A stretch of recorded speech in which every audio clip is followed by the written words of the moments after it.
les conditions hygiéniques dans tout le pays, parfois très, très déplorables. Mais donc, il faut voir le matraquage qu'on subit sur la collectivisation. Donc, c'était une lutte de classe ouverte et féroce.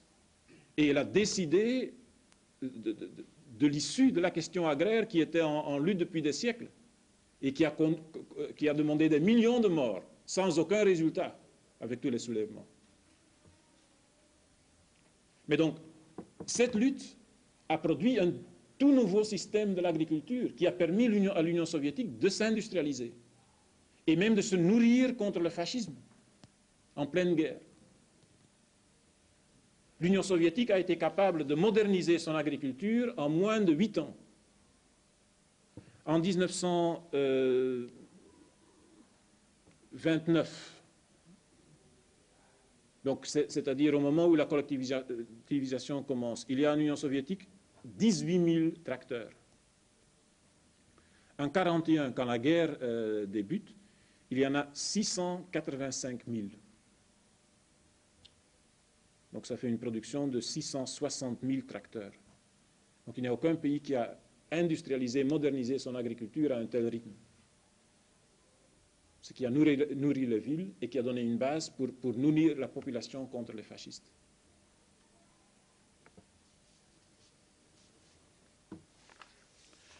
La 7e réalisation de Staline, que je veux brièvement souligner, c'est la révolution culturelle.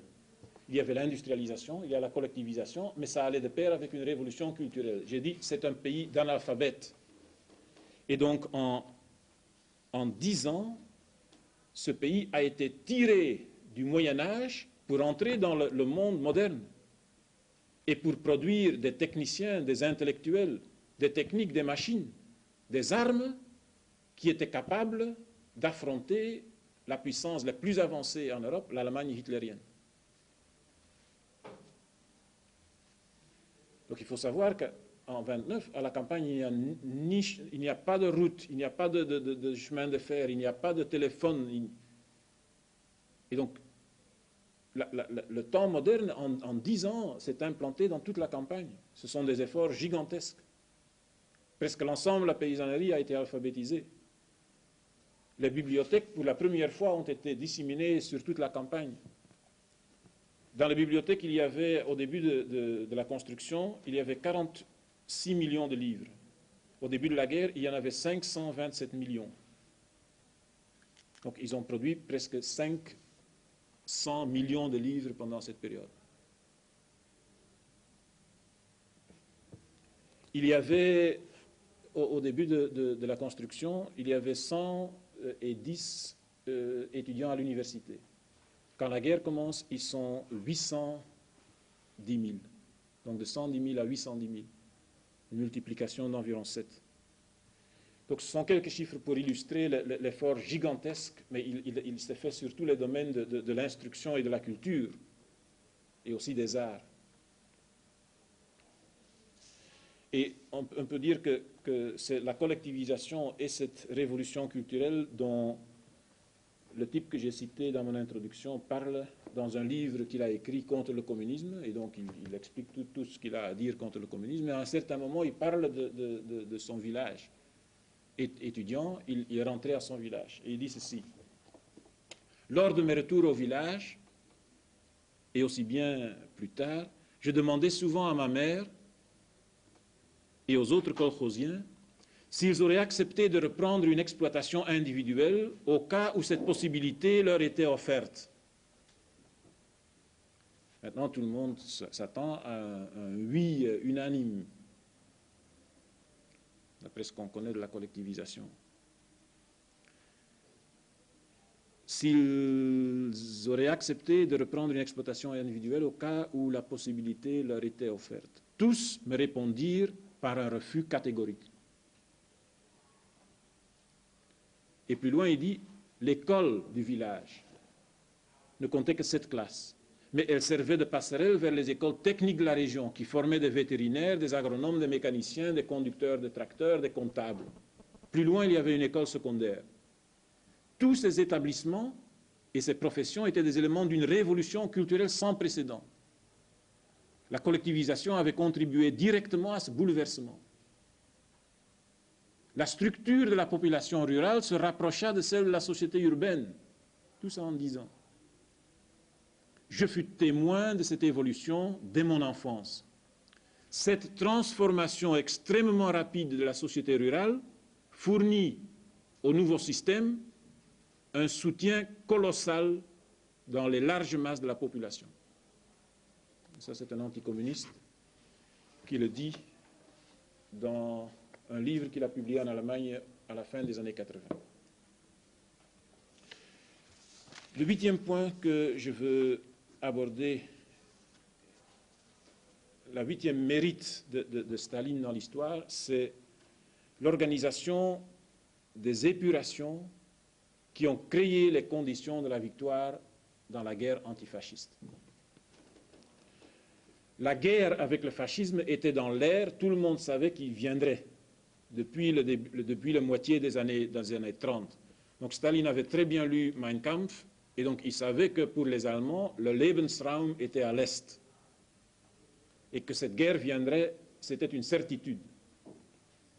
Alors Staline savait aussi que ce serait une lutte à vie et à mort. Que ce serait la guerre la plus terrible que l'humanité a jamais vue. Et à mesure que la tension montait et que cette guerre s'approchait, on voyait aussi toutes les forces anticommunistes se coaliser. Et donc c'est ce qu'on a vu se produire en Union soviétique, dans la société et dans le parti. Les opportunistes, les contre-révolutionnaires infiltrés dans le parti, les éléments dégénérés se sont coalisés contre la direction bolchevique. Et donc c'est dans ce contexte que les épurations de 37-38 ont été réalisées et qui ont réussi à éliminer en Union soviétique la 5e colonne, c'est-à-dire les forces sur lesquelles l'occupation nazie future comptait s'appuyer. Pour comprendre l'épuration, il faut avoir en tête certaines choses, certaines notions essentielles. Donc d'abord, il faut rappeler que cette Union soviétique est un pays féodal quand il s'engage dans la révolution socialiste. Mais donc les forces du tsarisme sont toujours très, très influentes. La religion orthodoxe est toujours influente. La bourgeoisie qui a été défaite est toujours là. La social-démocratie qui a soutenu la bourgeoisie dans la guerre civile est là. Les koulaks qui ont été matés sont toujours là. Et donc ces forces font une pression politique et idéologique sur les structures de l'État et sur le parti. C'était de toute façon les forces instruites avant. Alors qu'est-ce qu'on a vu se produire dans le parti? Je vais brièvement énumérer 4 phénomènes. D'abord, l'influence de la social-démocratie dans le parti bolchevique a toujours été importante. Il faut savoir qu'entre 1903 et 1912, bolcheviques et mencheviques cohabitaient plus ou moins dans le même parti. Il y avait des scissions, ils y revenaient, etc. Et donc l'influence des idées mencheviques réformistes s'introduisait aussi dans la fraction bolchevique du parti. Au moment de la révolution d'octobre, il y a 2 des chefs les plus éminents du parti bolchevique qui prennent en fait le chemin des mencheviks. C'est Zinoviev et Kamenev, qui trahissent et qui disent à la presse bourgeoise, à la presse menchevike, que Lénine et les autres fous veulent faire une insurrection le 25 octobre. Donc ils étaient tellement opposés à la révolution qu'ils ont jugé utile de dire dans la presse menchevike que le fou allait prendre le pouvoir. Donc l'influence social-démocrate existait dans le parti depuis ce moment. Un autre exemple, il y a un type qui s'appelle Georges Solomon. Il était vice-ministre du commerce et de l'industrie en 17. Donc c'était un bolchevique depuis 1903. C'est ce qu'on appelle un vieux bolchevique. Or, en 17 et 18, il trouve que Lénine exagère et que son idée de faire le socialisme dans un pays arriéré agricole est du non-marxisme. Que c'est de l'aventurisme de vouloir éliminer la bourgeoisie. Et donc lui, il dit, la bourgeoisie a encore un rôle progressiste à jouer. Et donc c'est avec cette idée qu'il est dans le parti et qu'il est vice-ministre. En 1923, il a passé du côté de l'Occident en Belgique. Il a été en mission ici, il est passé de l'autre côté.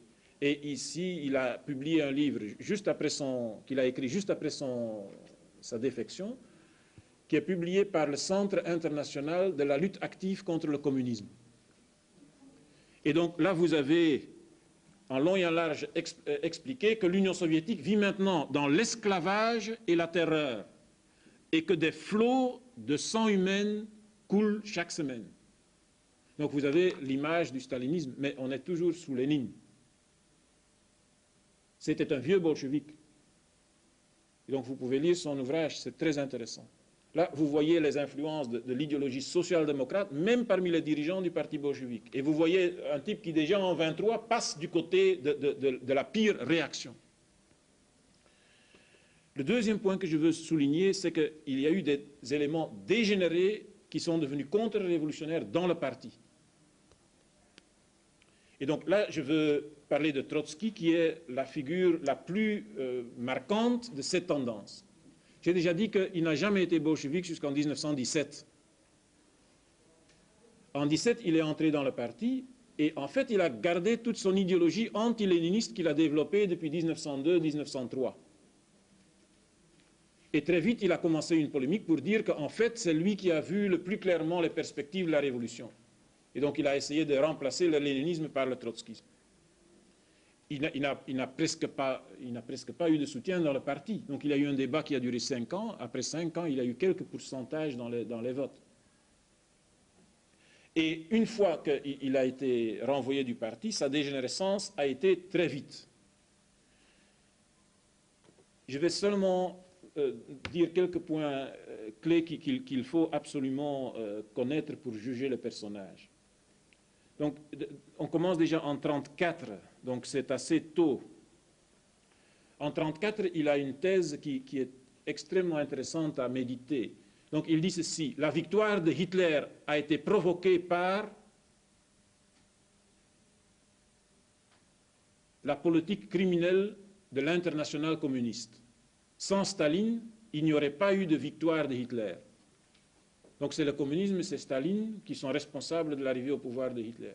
Alors, conclusion, pour renverser Hitler, il faut, vous pensez maintenant, comme vous connaissez les trotskistes, qu'il faut faire un front uni large avec la social-démocratie, etc. C'est à ça que vous vous attendez. Pour renverser Hitler, il faut en finir avec l'internationale communiste. Donc il faut détruire l'internationale communiste pour être en mesure d'en finir avec Hitler.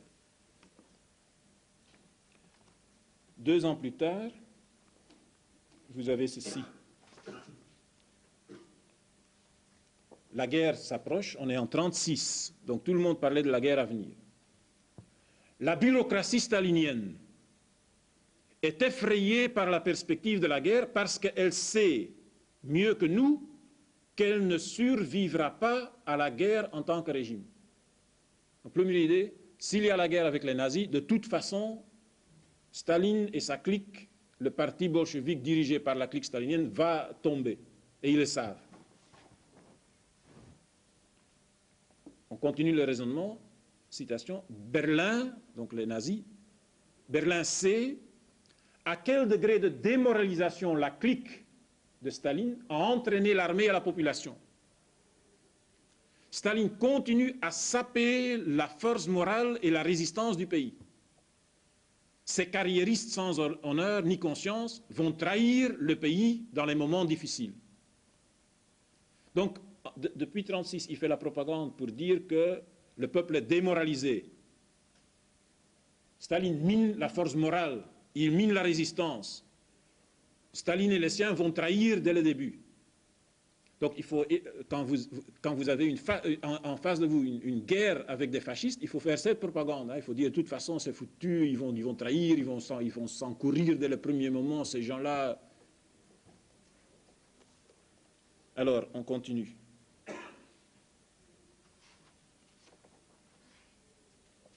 Quelles sont ses conclusions? Il y en a deux. Donc, il faut détruire la clique de Staline. Il y a deux méthodes pour le faire. Un, tu peux lui tirer une balle dans la tête.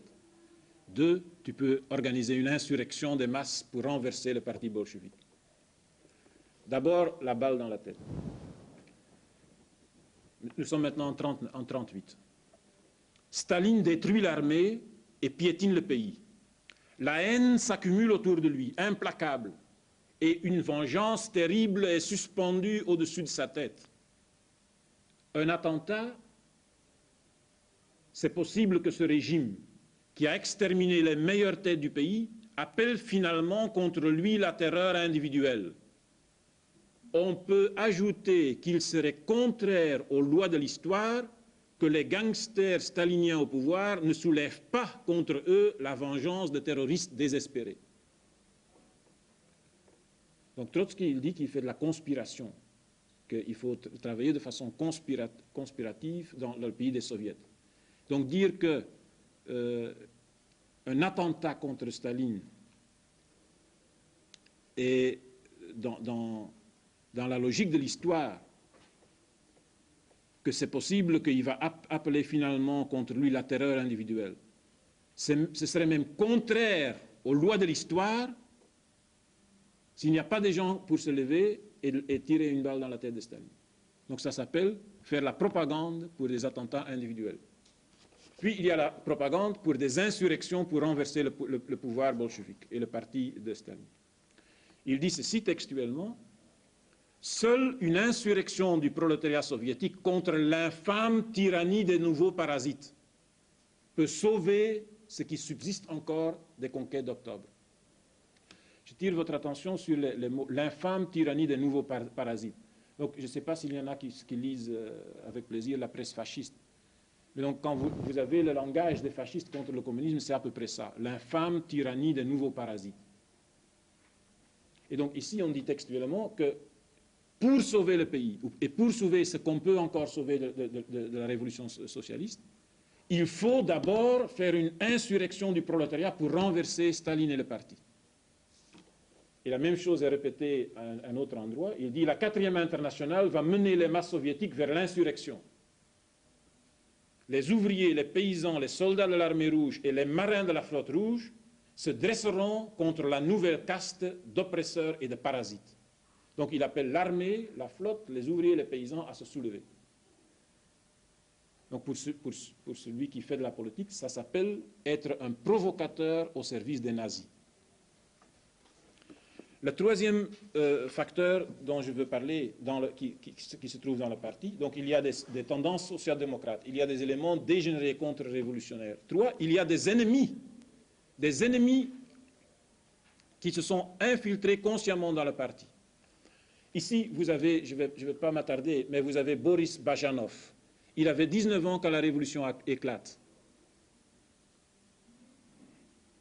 Il écrit en 1930 qu'à 19 ans, il a compris qu'il n'y avait pas moyen de combattre le bolchevisme de façon ouverte. Et que la seule façon de le combattre, c'était de l'infiltrer et de le détruire de l'intérieur. En 4 ans, le jeune Boris est arrivé au bureau politique du parti bolchevique. Il n'était pas membre, mais il était le secrétaire de Staline. Et comme secrétaire de Staline, il prenait les notes du bureau politique. Ça dit quelque chose sur la situation de l'époque. Mais vous avez un anticommuniste qui s'affirme anticommuniste, qui dit qu'il va entrer pour le détruire, qui est en 4 années au bureau politique.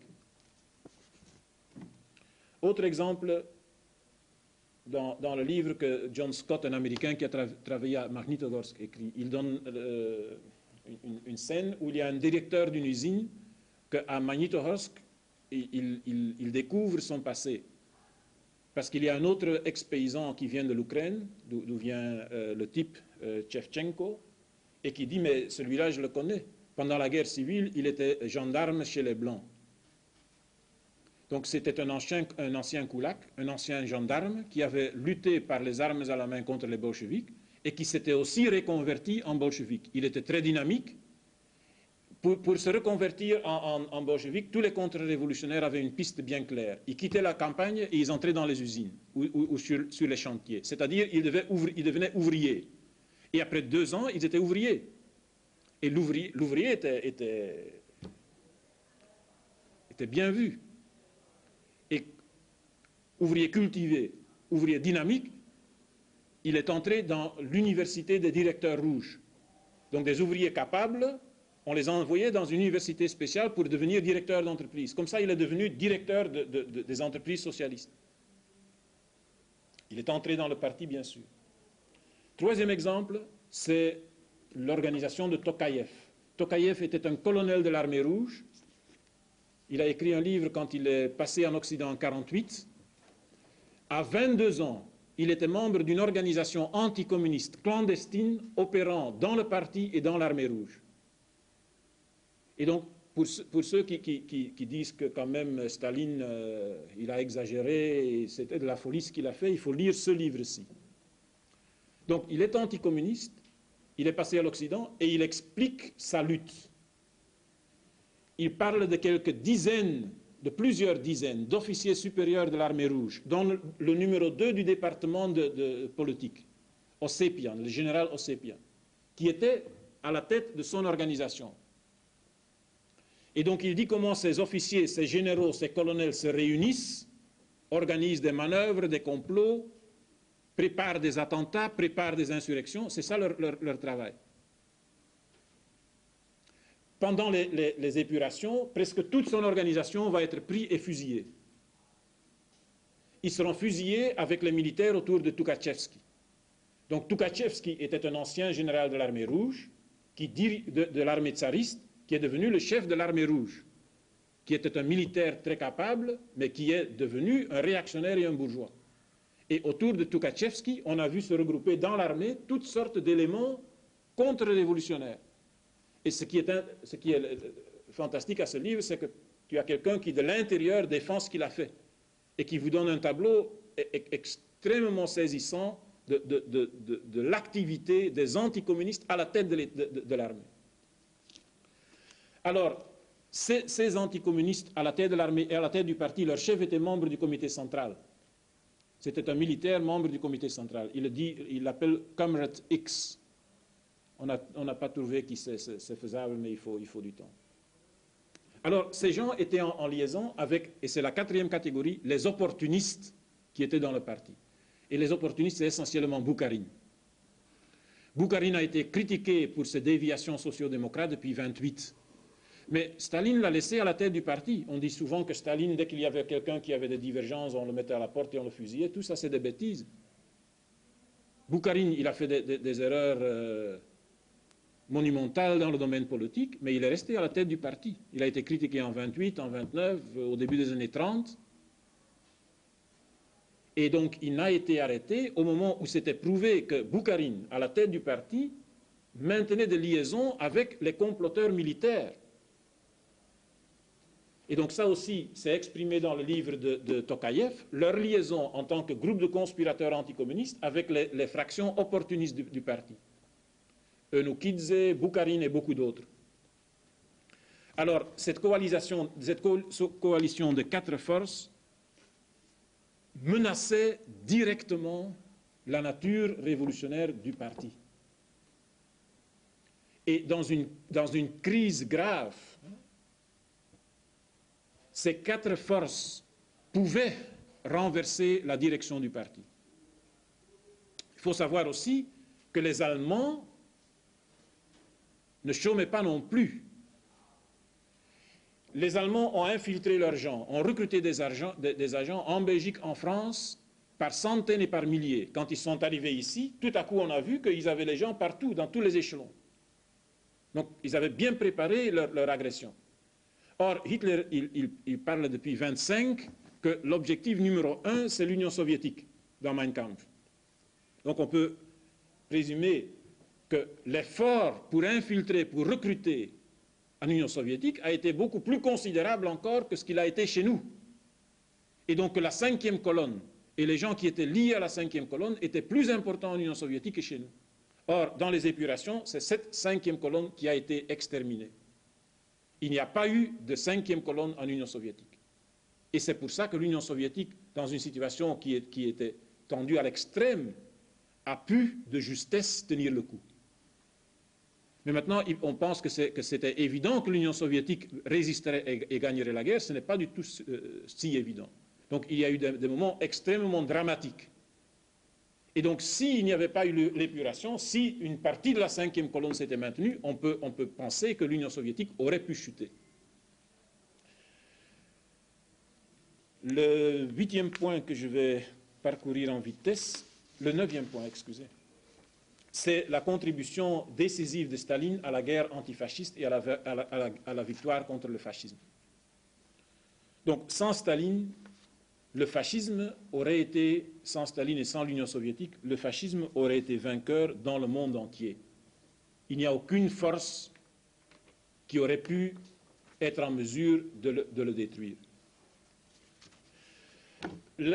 L'apport essentiel de Staline à la guerre antifasciste, on peut le situer à au moins 4 niveaux. Je vais simplement parcourir.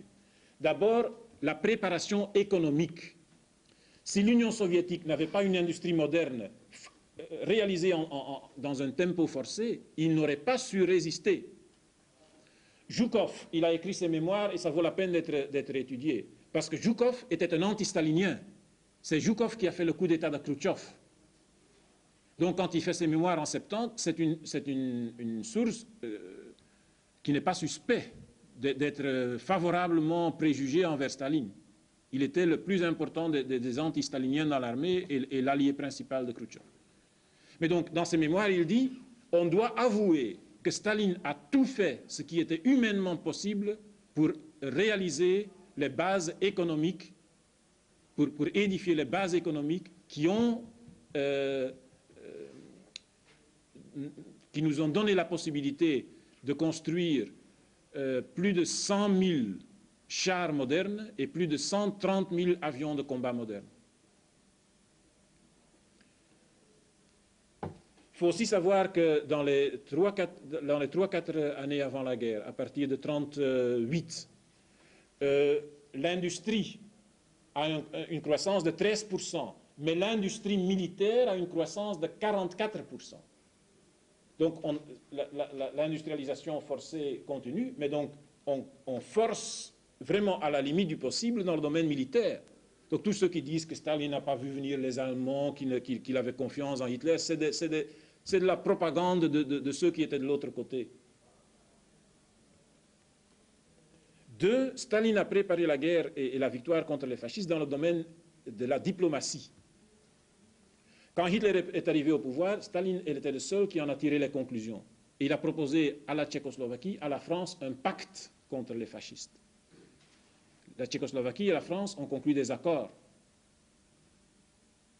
en 1935. En 1938, Hitler prend l'Autriche. Et alors la France et l'Angleterre et l'Italie fasciste et Hitler se réunissent à Munich. Ils laissent l'Union soviétique en dehors et ils décident en fait de liquider la Tchécoslovaquie.